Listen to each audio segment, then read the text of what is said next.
Behind the scenes with the Cubs, things have started to move. A $115 million contract over 6 years, and the production isn't there. At least, that's what the media wants you to believe. MLB.com dropped a bomb, labeling this guy as time to panic. We're talking about a recent all-star, a natural gold glove talent, someone who's supposed to be carrying this team on his back. But then you look at the April numbers.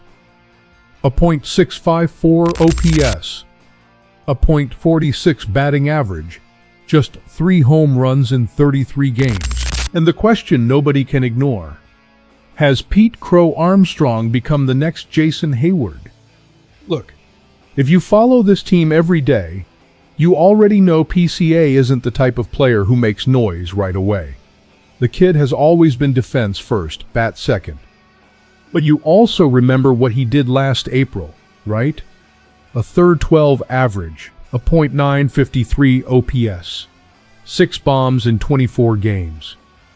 That was a completely different level. Then 2026 comes around, he signs that massive contract in the offseason, and silence. 3 home runs in an entire month. MLB.com's Thomas Harrigan didn't hold back. Time to panic. And when you see that 45.5% of his swings are at pitches outside the zone, you start to understand the concern. The reality is brutal.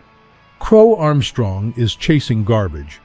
Pitchers figured him out, and they're exploiting it without mercy. Low sliders, curves in the dirt.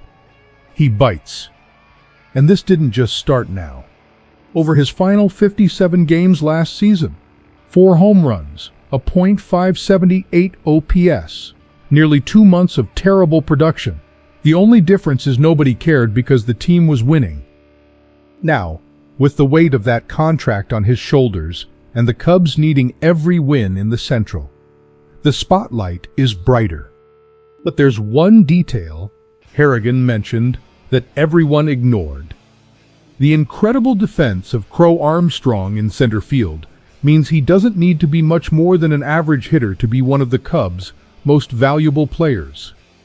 That's not PR talk. That's pure math. The guy has 43 defensive runs saved this season. 43. For comparison, league average sits around 15.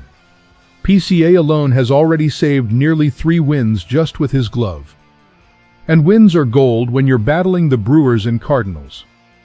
Cubs fans, drop a like to support the channel.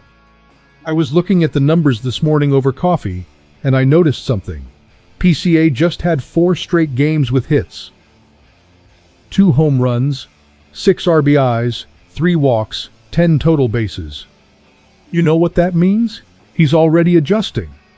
While everyone is screaming panic, the kid is staying quiet, working, fixing things.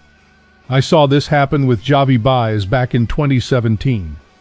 Horrible start. Everyone wanted him gone.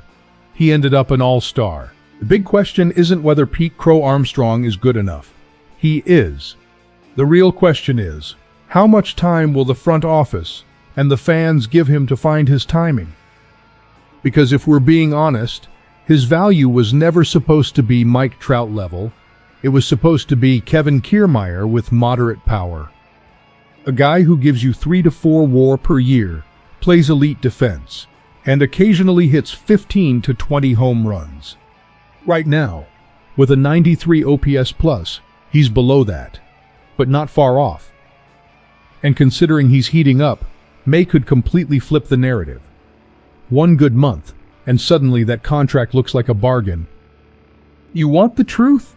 Panic only makes sense if he reaches the all-star break still hitting around .220 with an OPS under .700.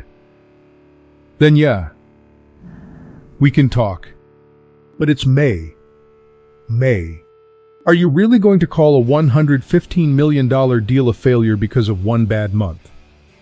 Remember, Kris Bryant started 2016 slow and ended up winning MVP. Baseball is a marathon, not a sprint. My take? This panic talk is clickbait. Yes, PCA needs to stop chasing bad pitches, Yes, he needs to produce more to justify the salary. But the talent is there, the work ethic is there, and this recent stretch shows there's light at the end of the tunnel. 2 months from now, we might be laughing at this entire conversation. At the end of the day, Pete Crow Armstrong is exactly what he's always been, an elite defender learning how to become consistent at the plate. The only difference now is the price tag. And Chicago has never been a city that gives up on its players easily. So here's the question, are you on Team Panic or Team Patience? Because I'm telling you, this kid is going to silence a lot of people in 2026. Drop your thoughts in the comments. See you in the next one.